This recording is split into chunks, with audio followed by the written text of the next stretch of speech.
Wow! Cineva se întoarce în viața ta. E o persoană care s-a ferit foarte mult de tine. A fugit foarte mult de tine. Da? O persoană mai defensivă, mai dificilă. Văd regrete și văd un dor pentru tine. Aceste persoane e dor de tine. Te-a respins de foarte multe ori. Vreau să mai văd Marele Preot. E o lecție de viață. Văd energie feminină predominant în semn de aer, Balanță, Vărsător sau Gemeni. Din nou această carte. Vreau să văd în câte puncte se întoarce. Această persoană a plecat având sentimente pentru tine. Văd energie predominantă, masculină, în semn de apă, Rar, Scorpion sau Pești. Îndrăgostiții. E nevoie să fie făcută o alegere. Da? E necesar să se aleagă ori între inimă și rațiune, ori între două persoane. O roată norocului. E o conexiune pe destin. Văd energie predominantă de pământ feminină. Taur, Capricorn sau Fecioară. Din păcate mai există o persoană între voi. Această persoană are regrete. Are regrete, simte că te-ai pierdut definitiv. Privește foarte mult spre trecut. Are o apăsare, simte o apăsare în pieptul său. Suspine. E foarte greu să se gândească la tine, pentru că în momentul în care se gândește, îl copleșește un sentiment de vinovăție, de regret profund.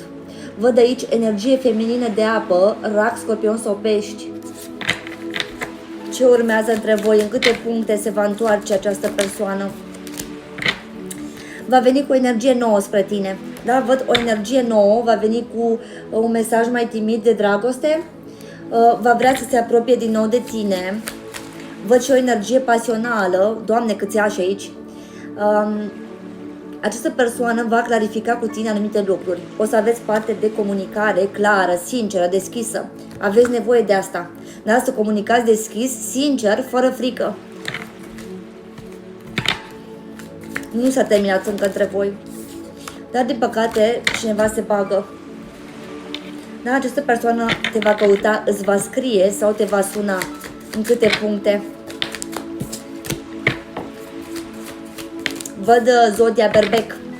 În 6 puncte, da? În 6 puncte această persoană se va întoarce la tine. 6 ore, 6 zile, maxim 6 săptămâni. Sau într-o dată de 6, da? Manifestă. Văd că faci asta deja. Poate inconștient sau conștient, da? Văd aici manifestare, capacitate mare de a atrage tot ce-ți dorești tu. Multe frici. O visezi pe această persoană. Wow! Această persoană se va întoarce la tine pentru că se simte acasă cu tine. Sufletul ei. Da? E o recunoaștere a sufletelor. Văd aici o conexiune karmică din vieți anterioare. Se va întoarce la tine pentru că nu-și mai găsește echilibrul fără tine. A fost foarte orgolioasă. Da? Nu a vrut să admită, nu a vrut să accepte ce simte pentru tine. Iar în momentul în care te-ai îndepărtat și ai plecat și ai început să te gândești mai mult la tine, să te alegi pe tine, această persoană a simțit, da? A simțit că te pierde. A simțit cu adevărat că te pierde. Și va veni spre tine. Dragilor, dacă vă doriți știre individuală, bazată numai pe energia voastră, vă aștept cu drag să faceți rezervare pe site. Site-ul se numește tarotcheaumbrelor.ro. Vă faceți rezervare pe site, iar la ora și data rezervate de voi, eu o să vă dau un mesaj pe WhatsApp. Aveți grijă la conturile false. Sunt foarte multe conturi false. Nu dai o prima urmărire, nu dai un mesaj în privat oamenilor. Da? Aveți grijă. Vă pup și vă iubesc.